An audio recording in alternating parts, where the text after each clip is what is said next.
વિદ્યાર્થી મિત્રો, જય સ્વામિનારાયણ। ગઈકાલે તમે મોલ સંકલ્પના સારી રીતે સમજ્યા હશો અને એનો વિડીયો પણ જોયો હશે। જો ન જોયો હોય તો પહેલા એ વિડીયો જોવાનો, પછી એના દાખલા સમજવાના તમારે। કેમિસ્ટ્રીમાં કોઈ સારામાં સારી સંકલ્પના હોય, સમજવા જો કોઈ ટોપિક હોય તો એ મોલ કોન્સેપ્ટ છે, બરાબર। આજે એના દાખલાઓ ગણાવજો। હું મર્યાદિત દાખલાઓ ગણી શીખીશું આપણે, કારણ કે ટાઈમની જે આપણી પાસે જે અવેલેબિલિટી છે એના આધારે આપણે જરૂર બધા દાખલા તો નહીં ગણાવી શકીએ, પણ આજે હું તમને 4-5 દાખલા ગણાવી અને પછી બીજા દાખલા હોમવર્કમાં લગભગ 80 થી 90 એક્ઝામ્પલ તમને આપીશ। તમારે ગણવાનો પ્રયત્ન કરવાનો છે એને, અને બધા જ એક્ઝામ્પલ તમને જેટલા આવડે એટલા તમારી નોટબુકમાં ઉતારી લેવાના છે, બરાબર। અને બીજું ખાસ, વિડીયો જ્યારે જોતા હોય ત્યારે બે વસ્તુનું ખાસ ધ્યાન રાખવાનું કે એને તમે જ્યારે જુઓ ત્યારે એનું બ્રાઇટનેસ છે વિડીયોની એ સૌથી મેક્સિમમ કરી દેવાની અને વોલ્યુમ પણ સૌથી વધારે રાખવાનું, એટલે એની ક્વોલિટી સારી જોવા મળશે તમને। ચલો આપણે આપણા એક્ઝામ્પલ તરફ જઈએ। અહીં હું તમને બે એક્ઝામ્પલ મૂકું છું। આપણી પાસે તમને ખ્યાલ છે કે બે કોન્સેપ્ટ છે, તો હું તમને બે લાઈન આપું ખાલી, એ બે લાઈન ઉપર તમે નહીં હોય તો 1000 એક્ઝામ્પલ તમે બનાવી શકો। કેટલી લાઈન ઉપર? ખાલી બે લાઈન ઉપર તમે 1000 એક્ઝામ્પલ બનાવી શકો, ઓકે। અને હું 100 જેટલા એક્ઝામ્પલ તો તમને હોમવર્કમાં આપીશ, સમજી લેજો, ઓકે। અહીં એક લાઈન લખું છું, ધારો કે હું એમ લખું કે 1 મોલ અણુ, ચલો હું કહું 1 મોલ અણુ છે, એટલે 1 ડઝન હોત તો કેટલા હોત અણુ? 12 હોત। તો 1 મોલ એટલે કેટલા અણુ હોય? તો એટલા અણુ થાય 6.022 10⁻23 -23 ના થઈ જાય। અને આટલું દળ લો, આટલા અણુ એક ટોપલીમાં ભેગા કરીએ તેનું દળ હંમેશા એના મોલર દળ અથવા આણ્ય દળ જેટલું થાય। કેટલું થાય એનું?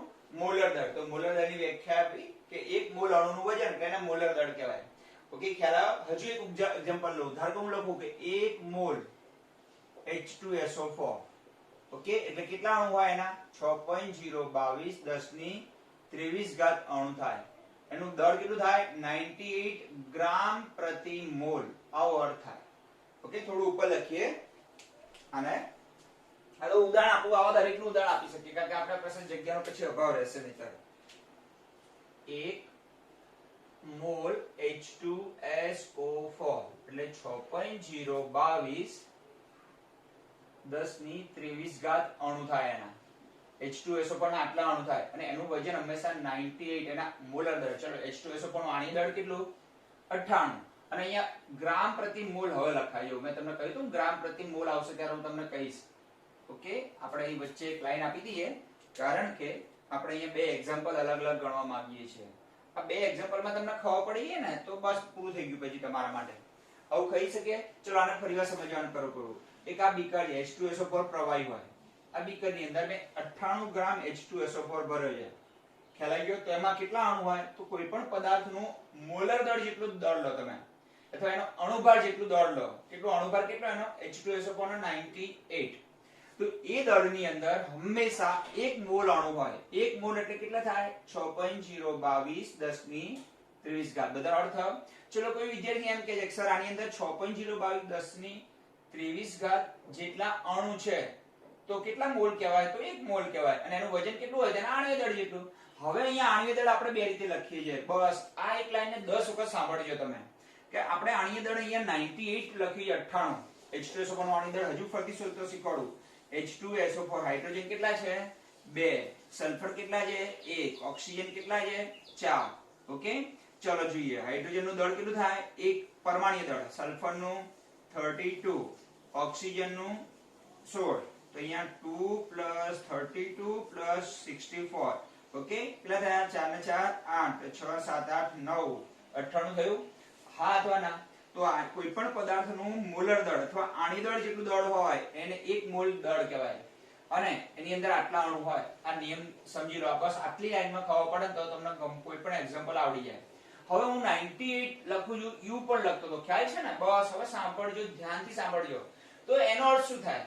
ઓકે, તો એનો અર્થ એવો થાય એક જ અણુનું દળ, આની અંદર કેટલા અણુ હશે? આવા 6.022 10⁻23 હશે। એ બધાનું દળ કેટલું થાય? 98 ગ્રામ થાય। જો ગ્રામ લખું તો 1 મોલ અણુનું દળ સમજવાનું, એટલે કેટલા અણુનું દળ? 6.022 23 ઘાત અણુનું દળ 98 ગ્રામ થાય, પણ એક અણુનું દળ કેટલું થાય? ખાલી એક જ અણુનું દળ તો 98 યુ થાય. 98 યુનિફાઈડ માસમાં લખો તો એક અણુનું દળ કહેવાય, અને ગ્રામ લખો તો એક મોલ અણુનું દળ કહેવાય. તો બંનેને આણીય દળને દર્શાવવાના બે એકમ છે, યુ એક અણુનું દળ અને એક મોલ અણુનું દળ. હંમેશા સરખું હોય પણ એકમ બદલી જાય. શું બદલી જાય છે? એકમ. એકમાં ગ્રામ આવે, ગ્રામ આવે એટલે મોલ, ગ્રામ પ્રતિ મોલ લખ્યું છે ને, એનો અર્થ શું થાય? એક મોલ અણુનું વજન. ગ્રામ પ્રતિ મોલ નો અર્થ ખબર પડી? એક મોલ અણુનું વજન 98 ગ્રામ. આનો અર્થ એવો થાય, એક મોલ અણુનું વજન 98 ગ્રામ. ચલો આ કોન્સેપ્ટ તમને ક્લિયર થઈ ગયો. આના ઉપર એક એક્ઝામ્પલ ગણીશું અને બીજા ઉપર એક એક્ઝામ્પલ ગણીશું આપણે. હા ધ્યાન આપજો અહીંયા તમે. આ જવા દે. આ કોન્સેપ્ટમાં ખબર પડી યુ અને ગ્રામ પ્રતિ મોલ માં ને? બહુ થઈ ગયું. ચલો આ બાજુ એક નવું એક સૂત્ર લખીએ. આપણે બે એક્ઝામ્પલ સાથે ગણવાના છે. ઓકે, એક મોલ પરમાણુ, એક મોલ પરમાણુ હોય તો કેટલા પરમાણુ કહેવાય? તો 6.022 1023 ઘાત પરમાણુ કહેવાય. અને આટલા પરમાણુનું વજન કેટલું હોય? એ પદાર્થના પરમાણ્વીય દળ જેટલું હોય. પરમાણુ હોય તો પરમાણ્વીય દળ જેટલું, અણુ હોય તો આણ્વીય દળ જેટલું. ચલો આનું એક ઉદાહરણ લખીએ. એલ્યુમિનિયમ ઉપર જઈએ આપણે. 1 મોલ એલ્યુમિનિયમ તો કેટલા? એક મોલ છે તો એની અંદર કેટલા પરમાણુ હશે? તો 6.022 1023 ઘાત પરમાણુ. અને એનું વજન, ચલો એલ્યુમિનિયમનું પરમાણુ દળ કેટલું? 27 છે અને ગ્રામ પ્રતિ મોલ. હવાનો ઉધોટ લખીએ. મારી પાસે એક સળિયો છે, એલ્યુમિનિયમનો સળિયો છે, અને એનું વજન ધારો કે 27 ગ્રામ છે, એટલે 27 ગ્રામ થયું એટલે 27 ગ્રામ પ્રતિ મોલ. તો એની અંદર કેટલા પરમાણુ હોય? તો એની અંદર નક્કી છે કે 6.022 1023 ઘાત પરમાણુ હોય. અને એટલા પરમાણુ એટલે કેટલા મોલ કહેવાય? એક મોલ કહેવાય. તો કોઈ વિદ્યાર્થી કે સર આ સળિયો એક મોલ એલ્યુમિનિયમ છે, તો એ સાચું કહેવાય. કોઈ કે સર આ સળિયાની અંદર 6.022 1023 ઘાત પરમાણુ છે, તો પણ સાચું કહેવાય. અને કોઈ કે સર એનું દળ 27 ગ્રામ છે, તો પણ સાચું કહેવાય. પણ જો 27 યુ લખી નાખો, એનો અર્થ એવો થાય ખાલી એક જ પરમાણુનું દળ. ખબર પડી ગઈ? તો એક પરમાણુનું દળ યુનિફાઈડ માસમાં અને એક મોલ પરમાણુનું દળ ગ્રામમાં મળે. ઓકે, બંનેનો આંકડો સરખો આવે, ખાલી એકમ બદલાઈ જાય. ખબર પડી ગઈ ને? શું બદલી જાય? એકમ. એટલે 27 યુ લખો તો એક પરમાણુ દળ, અને 27 ગ્રામ પ્રતિ મોલ લખો તો એક મોલ પરમાણુ દળ. બંનેનો આંકડો આથી પરમાણુ દળ બંનેમાં 27 આવે એટલે આપણે પરમાણુ દળને બે રીતે લખીએ. યુ માં પણ લખીએ, ગ્રામ પ્રતિ મોલમાં પણ લખીએ છીએ. ચલો હવે આના પર એક એક્ઝામ્પલ ગણીએ આપણે. આ બંનેને ધ્યાનમાં રાખી, આ બે લાઈનને ધ્યાનમાં રાખવાની છે. જો તમારા મોલનો કોન્સેપ્ટ સમજવા માટે આ બે લાઈન બહુ અગત્યની છે તમારા માટે. મોલની અંદર મેં કહ્યું ને, તો હું ઘણા બધા એક્ઝામ્પલ ગણાવું તો ઓછું જ પડશે તમને. આપણે સમય મર્યાદાને ધ્યાનમાં રાખી લિમિટેડ એક્ઝામ્પલ અને સારા સારા એક્ઝામ્પલ ગણીશું. ઓકે, એક એક્ઝામ્પલ બંને બાજુ સાથે ગણીએ આપણે. કે એક્ઝામ્પલ આપું છું તમને. 360 ગ્રામ પાણીમાં અણુની સંખ્યા તથા કુલ પરમાણુની સંખ્યા ગણો. ચલો ક્લિયર થઈ ગયું? આ દાખલો છે, આ દાખલાની રકમ અહીંયા આપણે બંધ કરી દઈએ. આ દાખલો ગણવાનો છે. ખબર પડી ગઈ? ચલો આ બાજુ એક એક્ઝામ્પલ મૂકું છું. તમે સાહેબ બે એક્ઝામ્પલ કેમ ગણો છો? ચલો 54 ગ્રામ એલ્યુમિનિયમમાં કુલ પરમાણુની સંખ્યા ગણો. હવે આ બંને એક્ઝામ્પલ સાંભળજો, ધીમે ધીમે બોલું છું આજે તો. આ બંને એક્ઝામ્પલ હું તમને થોડી લાંબી મેથડથી ગણાવીશ. કોઈ સર તમને એમ કે ઓહ આટલું દૂર કરવાની કાંઈ જરૂર નથી, સીધી રીતે એકદમ ટૂંકી રીતમાં પણ જવાબ આવે. હા આવે. મોલના દાખલા 3 થી 4 રીતે ગણાતા હોય છે, અલગ અલગ રીતે. કેટલી રીતે ગણાતા હોય છે? 3 થી 4 રીતે. શોર્ટકટમાં પણ ગણાય અને લોંગ કટમાં પણ ગણાય. તો આપણે અહીં ધ્યાન આપજો. તમે થોડી લાંબી રીતથી શીખો, પછી ધીમે ધીમે તમને આપોઆપ ખબર પડી જશે. હું બે રીતે ગણીશ તમારી સામે. હા, ચલો હવે આપણે કોઈ પણ પદાર્થ છે, મને કહો પાણી છે. આ પાણી અણુ સ્વરૂપમાં છે કે પરમાણુ સ્વરૂપમાં હોય? આમાં મેં પાણી ભરીએ. પાણી અણુ સ્વરૂપમાં હોય. પાણીનો એક અણુ, બીજો અણુ, ત્રીજો અણુ, ચોથો અણુ. મેં કહ્યું હતું ને, કુદરતમાં કેટલાક પદાર્થો અણુ સ્વરૂપમાં છે તો કેટલાક પદાર્થ પરમાણુ સ્વરૂપમાં છે. તો પાણી H2 એટલે પાણીનો એક અણુ, બીજો અણુ. ખબર પડી ગઈ? જ્યારે અહીંયા એલ્યુમિનિયમ કયા સ્વરૂપમાં છે? પરમાણુ સ્વરૂપમાં છે. એલ્યુમિનિયમનો એક પરમાણુ, બીજો પરમાણુ. તમને મેં પહેલા કહ્યું હતું, ખબર છે? કે દુનિયાની બધી જ ધાતુઓ એક એક પરમાણુ એકબીજા સાથે જોડાઈ બનેલી છે અને પાણી અણુઓ ભેગા થઈને બનેલું છે. તો જો કોઈ પદાર્થ અણુ સ્વરૂપમાં હોય તો આ રીતે દાખલો ગણવાનો. આ સિસ્ટમથી આપણે એ સિસ્ટમ આપી દઈએ. આ સિસ્ટમનું નામ શું આપીએ આપણે? એ સિસ્ટમ. અને આ બાજુની સિસ્ટમને આપણે બી કહીએ. જો કોઈ પદાર્થ અણુ સ્વરૂપમાં હોય તો દાખલો આ રીતે ગણવાનો અને પરમાણુ સ્વરૂપમાં હોય તો દાખલો આ રીતે ગણવાનો. એટલે હું કહેતો હતો કે કયું તત્વ અણુ સ્વરૂપમાં છે અને કયું પરમાણુ સ્વરૂપમાં છે. ખબર પડી ગઈ? દુનિયામાં જેટલી ધાતુઓ છે ને એના દાખલા આ પ્રમાણે ગણવાના. ધાતુ એટલે કઈ ધાતુ આવે દાખલા તરીકે? ઓકે, દાખલા તરીકે કહીએ આપણે એલ્યુમિનિયમ, પછી સોડિયમ, પોટેશિયમ, લિથિયમ. ખબર પડી ગઈ ને? પછી ગોલ્ડ, સિલ્વર, પ્લેટિનમ. આ બધી જ ધાતુઓ છે. આ તો મેં ખાલી ઉદાહરણ પૂરતું લખું છું તમારી સામે. ધાતુઓ calcium, magnesium. Okay, calcium, magnesium, આ બધી ધાતુઓ છે. એના દાખલા આ રીતે ગણાય. અને આ બાજુ બધા સંયોજનના દાખલા તરીકે બધા સંયોજન આવશે કે જેના બધા દાખલા આ રીતે ગણવા પડશે તમારે. કારણ કે સંયોજન હંમેશા અણુ સ્વરૂપમાં હોય, ધાતુઓ બધી પરમાણુ સ્વરૂપમાં હોય. અને કેટલાક એવા છે તત્વો કે જેના દાખલા બંને રીતે ગણાય. ધીમે ધીમે આપણે શીખીશું. ચલો પહેલા આ બાજુ તમારે આણ્વીય દળ શોધી કાઢો. ચલો, અથવા એનું મોલર દળ. શું કહેવાય એને? આણ્વીય દળ અથવા મોલર દળ. ચલો, મોલર દળ શોધવું હોય H2SO4 નું, સોરી પાણીનું, તો તમને ખબર જ છે ને H2O એટલે કેટલા H છે? 2H plus O. હાઇડ્રોજનનું પરમાણુ તો કેટલું? 1. ઓકે, આમાં આપણે નથી ગણવું. કેટલું થાય ખબર છે ને તમને? 16 ગ્રામ પ્રતિ મોલ. ચલો, ખબર પડી કે આની દળ આવી ગયું. હવે બીજા નંબરે મોલ શોધવાના. ઓકે, થોડા નાના અક્ષર લખું છું કારણ કે આપણે વધારે લખવાનું. ચલો તો વધારી દઈએ. પાણીના મોલ. તમને ખબર છે કોઈ પણ પદાર્થના મોલ શોધવા હોય તો એ પદાર્થનો જથ્થો જોઈએ. કેટલા ગ્રામ છે અને એ પણ ગ્રામમાં જોઈએ. ઓકે, તો આપણે લખીશું પદાર્થનો જથ્થો. શેમાં આવશે? ગ્રામમાં. ઓકે, અને નીચે કયું દળ આવશે? એનું મોલર દળ.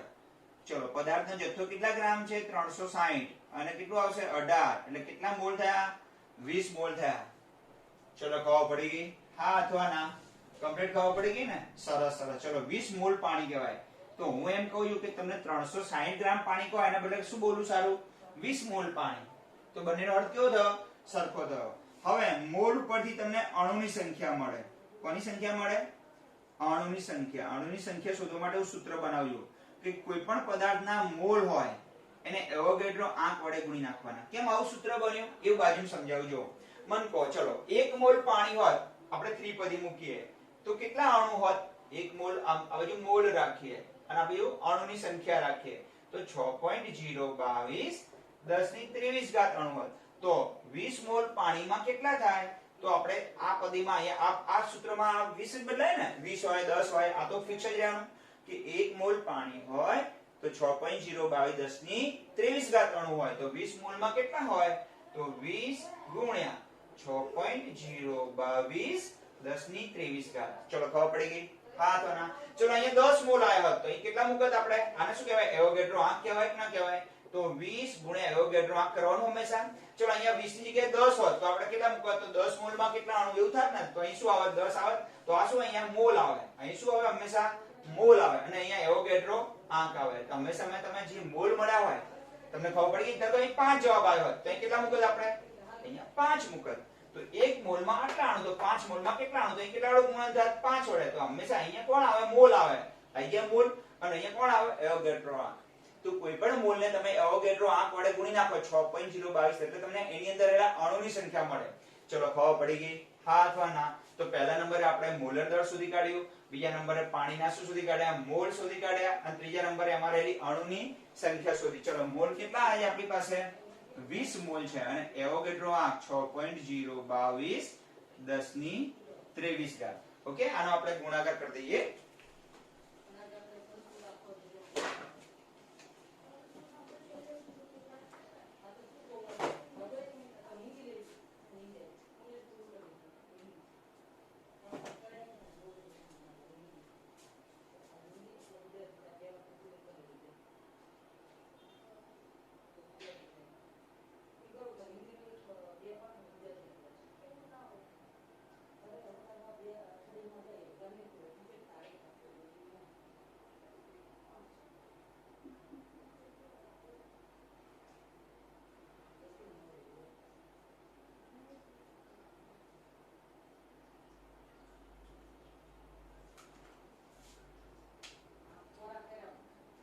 120.44 અને ગુણ્યા 1023 ઘાત. ઓકે, હવે મોલ ને આપણે એક પોઈન્ટમાં કન્વર્ટ કરવાનું છે, પછી શીખીશું. પહેલા આટલું શીખી લો.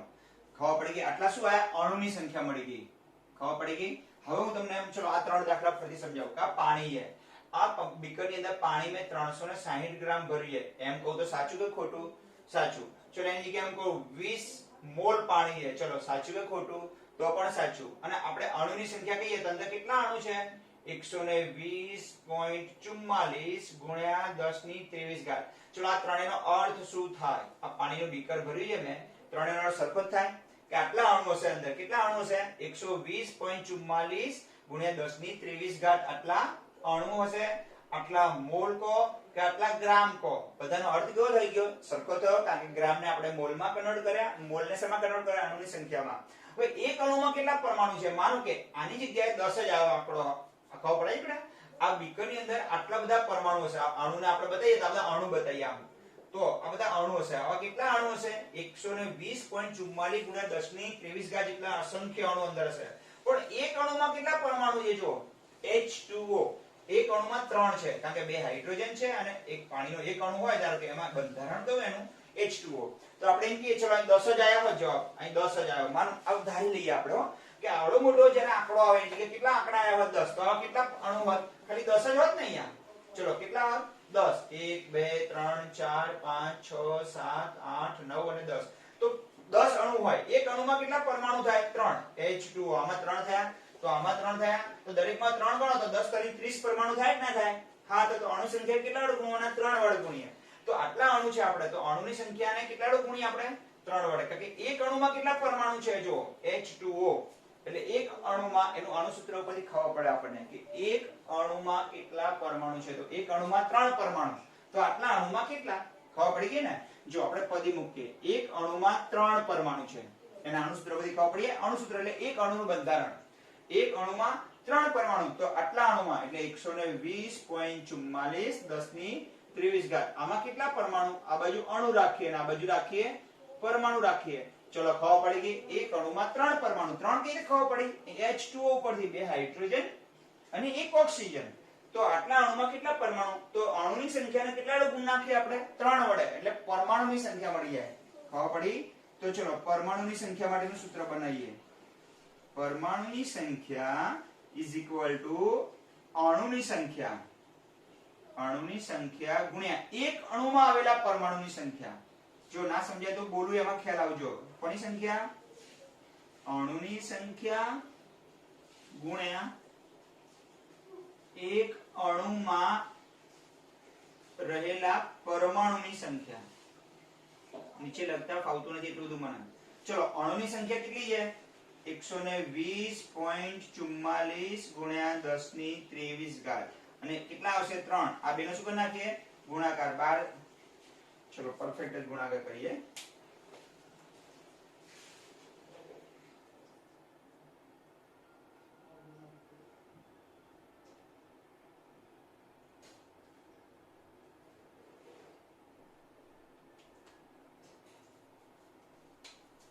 ત્રણસો ને 61.22 ગુણ્યા 1023 ઘાત પરમાણુ.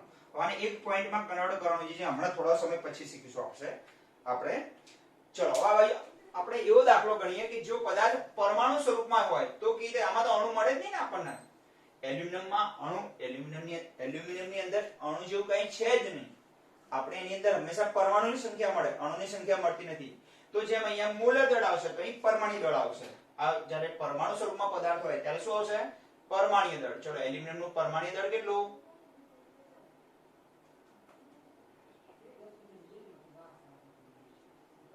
27 ગ્રામ પ્રતિ મોલ. ચલો ખબર પડી ગઈ. અહીંયા શું આ મોલ આવશે, તો અહીંયા પણ શું મળશે? મોલ મળશે તમને. ચલો એલ્યુમિનિયમના મોલ. તો સૂત્ર તો એક બેટા કયું આવશે? પદાર્થનો જથ્થો ગ્રામમાં અપોન ત્યાં મોલર દળ આવી તો અહીં પરમાણુ દળ આવશે. ચલો ખબર પડી ગઈ. આ બધી ધાતુઓના દાખલામાં પહેલા પરમાણુ દળ, જેમ અહીંયા મોલર દળ તો અહીં પરમાણુ દળ. અહીં મોલ શોધ્યા તો અહીં પણ મોલ શોધ્યા, પણ અહીં આપણે મોલ શોધવા માટે મોલર દળનો ઉપયોગ કરીએ છીએ. અહીંયા મોલ શોધવા માટે પરમાણ્વીય દળનો ઉપયોગ કરીશું કારણ કે અહીંયા અણ્વીય દળ જેવું કંઈ હોય જ નહીં. ઓકે, ચલો મૂકી દઈએ. કેટલા ગ્રામ છે? 54 ગ્રામ ભાગ્યા એનું પરમાણ્વીય દળ 27. કેટલા મોલ મળ્યા? 2 મોલ મળ્યા. ચલો ખબર પડી ગઈ. અહીં શું મળી? અણુની સંખ્યા મળી. કોના વડે ગુણતા? મોલને પરમાણુનું એવોગેડ્રો આંક વડે.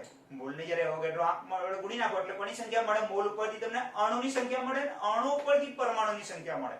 અહીંયા અણુ જેવું તો કંઈ હોય જ નહીં કારણ કે એલ્યુમિનિયમની અંદર બધા પરમાણુ છે, તો અહીં સીધી તમને પરમાણુની સંખ્યા મળશે. જો અહીં અણુ નહીં આવે, અહીં શું આવશે? સીધી પરમાણુની સંખ્યા બરાબર મોલ ગુણ્યા એવોગેડ્રો આંક. એટલે આપણે જાણીએ છીએ, જો આ પાછું સૂત્ર ફરીથી સમજાવું. ધારો કે 1 મોલ એલ્યુમિનિયમ હોત તો કેટલા પરમાણુ હોત? 6.022 1023 ઘાત. તો અહીં કેટલા આયા? 2 મોલ એલ્યુમિનિયમ હોય તો કેટલા હોય? તો 2 ને કોના વડે ગુણ નાખવાના? 6.022 1023 ઘાત વડે. તો અહીંયા 2 ગુણ્યા 6.022 1023 ઘાત એટલે 12.044 ગુણ્યા 1023 ઘાત. આટલા પરમાણુ મળે. ચલો ખબર પડી ગઈ. તો આ કેટલા સ્ટેપમાં પતી ગયું? 1 2 ને 3. અહીં કેટલા સ્ટેપ આયા? 1 2 3 ને 4. એક સ્ટેપ વધુ આવે અણુની સંખ્યા. તો હવે તમે એક વિચારો તમે મિત્રો કે જો કોઈ પદાર્થનો જથ્થો ગ્રામમાં હોય અને એને મોલર દળ વડે ભાગો અને તમને મોલ મળે તો મોલ ઉપરથી અણુની સંખ્યા મળે. મોલર દળનો ઉપયોગ કરો તો પહેલા પરમાણુ ના મળે. શું મળે? અણુ જ મળે. અને અહીંયા કયા મળે? સીધા તમને પરમાણુ મળે. અણુ હોય જ નહીં આમાં. મોલને કોના વડે ગુણ નાખો? એવોગેડ્રો આંક. કયા સૂત્રનો ઉપયોગ કરો? જો પરમાણુ દળનો ઉપયોગ કરો અને તમને મોલ મળે તો મોલ ઉપરથી સીધા શું મળે? પરમાણુ મળે. અને મોલર દળનો ઉપયોગ શોધીને તમે મોલ શોધશો તો મોલ ઉપરથી તમને અણુ મળશે. ફરીવાર વાક્ય બોલું છું, શાંતિથી જોજો. જો તમે મોલર દળનો ઉપયોગ કરી અને મોલ શોધો એ મોલ ઉપરથી હંમેશા અણુ મળે. અને પરમાણ્વીય દળનો ઉપયોગ કરી અને મોલ શોધશો તો એ મોલ ઉપરથી સીધા પરમાણુ મળશે. તો ખબર પડી ગઈ. તો અહીંયા આણ્વીય દળ, અહીંયા પરમાણ્વીય દળ, અહીંયા પણ મોલ, અહીંયા પણ મોલ. મોલ ઉપરથી અણુ, મોલ ઉપરથી સીધા પરમાણુ. હવે તમને ખબર પડી. હું તમને પહેલા શરૂઆતમાં કહેતો હતો કયો પદાર્થ અણુ સ્વરૂપમાં છે કયો પરમાણુ સ્વરૂપમાં છે એનું ખાસ ધ્યાન રાખવું પડે તો દાખલા તમને આવડશે. ઓકે, હવે તમારે થોડું શીખવાનું બાકી રહે છે કે કોઈ પણ આંકડાને આપણે એક જ પોઈન્ટમાં કન્વર્ટ કરવા હોય તો શું કરવું? કોમન કો આ પોઈન્ટ છે એને આપણે કઈ બાજુ ખસેડીએ છીએ? ઓકે, આગળની તરફ ને? હા તો ના, આ ઘટાડીએ છીએ ને તો આમાં જેટલા તમે આગળ જાઓ એટલા અહીંયા પ્લસ કરી દેવાના. ધારો કે આપણે આમ 12.044 છે એની જગ્યાએ એક પોઈન્ટ આગળ જતા રહીએ 1.2044. અહીંયા હતા, અહીંયાથી કઈ તરફ ગયા? આપણે આગળ ગયા. આગળ જાવ તો આ ઘાતમાં હંમેશા પ્લસ કરવાનું. ચલો 10 ની કેટલી ઘાત થઈ જશે? 1 23 હતી અને કેટલા આગળ ગયા? 1 આગળ ગયા એટલે કેટલા થઈ ગયા? 24 થઈ ગયા. 20 44 ગુણ્યા 10 ની કઈ ઘાત થઈ ગઈ? 24 થઈ ગઈ. એવું અહીં કન્વર્ટ કરી દઈએ. ચલો કેટલા પોઈન્ટ આગળ જવું જોઈએ અહીંથી? આ પોઈન્ટ છે અહીંથી 1.2044. કેટલા પોઈન્ટ આગળ ગયો? 1 ને 1 2. તો આમાં કેટલો વધારો કરવાનો? 2 નો. તો 10 ની કેટલી થઈ જશે? 25 થઈ જશે. આ જવાબ તમારે ખાસ રાખવાનો કારણ કે તમારે હંમેશા જવાબ એક પોઈન્ટ ની અંદર જ લાવવાનો થશે. ચલો અહીં કેટલા પોઈન્ટ આગળ જઈએ? પાછા 2 પોઈન્ટ એટલે 3.6122.